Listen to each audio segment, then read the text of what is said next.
he says, I think we have a real good chance of coming out of here with something, and maybe in some video. Yeah, John Calligrapher's house right here. This is the spot, Mama. Did you hear that? Yeah. It's happening already. Are you hearing something to our right? Hold on 1 second, I wasn't ready. Sometimes it's so far away it's very faint. So every now and again it kind of seems like there's a young coming. Did you hear that? That's what I've been hearing to the right. What's up, Renee? It's Matt. Okay, just keeping you guys updated. And we are both hearing movement to our 9 o'clock. Beautiful. Anytime we stop, it stops. I can see why it sounds like we're heading out here, and this is fake stuff. I think it's time to start making some sounds. Almost gonna do a howl. Going up the east coast, up to Martha's Vineyard, and then was going to turn and go out to the island. This would be a normal route. He taxis his 6-seat single-engine Piper Saratoga onto the runway. At 8:38 p.m., he takes off. The last ATC facility he talked to was Caldwell Tower. After that, no one was in communication with JFK Jr. It's the last anyone will ever hear from him. 63 minutes later, John F. Kennedy Jr.'s Piper Saratoga disappears over the dark waters of the Atlantic Ocean.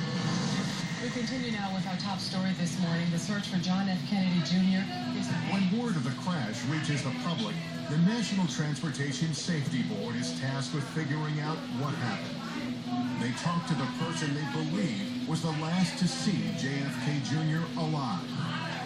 The night of the crash, private pilot Kyle Bailey was at Caldwell Airport, planning his own trip to Martha's Vineyard, when he saw Kennedy pull in.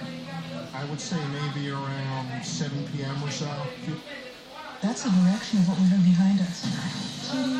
I'm okay. Man, this is crazy. I've been waiting for this trial for 20 years, and the murder scene has it going on right now. So we're going to try to sneak quietly where you remain missy and see and film these things for ourselves. Hey guys, you still have it on the back? I can't see it anymore. There's nothing out there. It's like completely gone. You guys, Missy saw it first. She has not moved from the location when we saw the murder. I just saw the top half first, and then it looked like it took a step to my left, so I could make the outline of one leg out. Whatever it was, it's not there anymore. Did it spot us and move on? Out here, we're only able to look at a little image on a tiny screen, so we need to hurry back to our base camp and take a closer look on a bigger screen. Okay, I've uploaded the footage to the computer so you can take a better look at this thing on a larger screen and figure out what you guys saw. Well, there's the heat spot. So listen, there's something back. Listen, there's something like that. Look at that. It's dancing.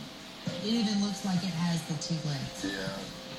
Yeah, one of the first things that jumps out to me here is that it's really washed out in general. I'd have to wonder if maybe the therm wasn't set quite right. There's so many different points with the same level of heat intensity that's the big giveaway that there wasn't something standing. Now that we're looking at the thermoclip on a bigger screen, it's obvious that was a hot spot on a tree. But what really sticks with me were those noises that seemed to be following us through the woods. Whenever we moved, it would move. Whenever we stopped, it would stop. It really felt like something was stalking us. And unfortunately, we never figured out what it was. You stayed in the same spot, and you didn't move, and you kept the sun on that area. So, I mean, it didn't turn up. For guidance, are still permitted to fly, but they need to proceed with extra caution, as they can end up in clouds, fog, or thick haze that they are not prepared to handle. As a non-instrument rated pilot himself, this has Kyle Bailey worried. One thing I noticed up in that area, some of those dew point temperature spreads were getting a little bit closer together. So when the temperature and dew point get very close together, it means that fog is in the process of forming, and that's why I chose not to fly myself. Kyle cancels his flight, but Kennedy does not. He had already committed to it. He was already running late, so he was racing the clock. He was trying to fly out to a wedding, so he had a lot of self-induced pressure. When he takes off on the night of July 16th, there is no instrument-rated instructor on board. And John F. Kennedy Jr. is on his own. He was the pilot commanding the sole pilot on board. According to radar data tracking the transponder signal emanating from the plane, initially his flight appears to go smoothly. He was flying a particular heading, and the altitudes were very steady. Then, 34 miles west of Martha's Vineyard, he begins to descend.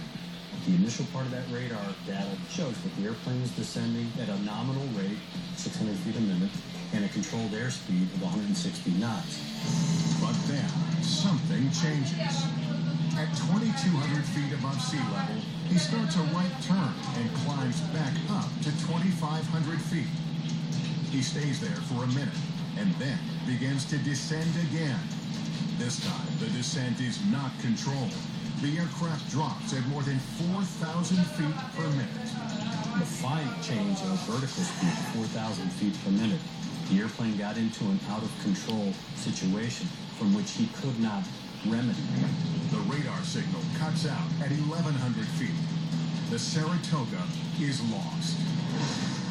Coming up, Losing the horizon, it basically is like leaping off the edge of the earth in a complete sea of darkness.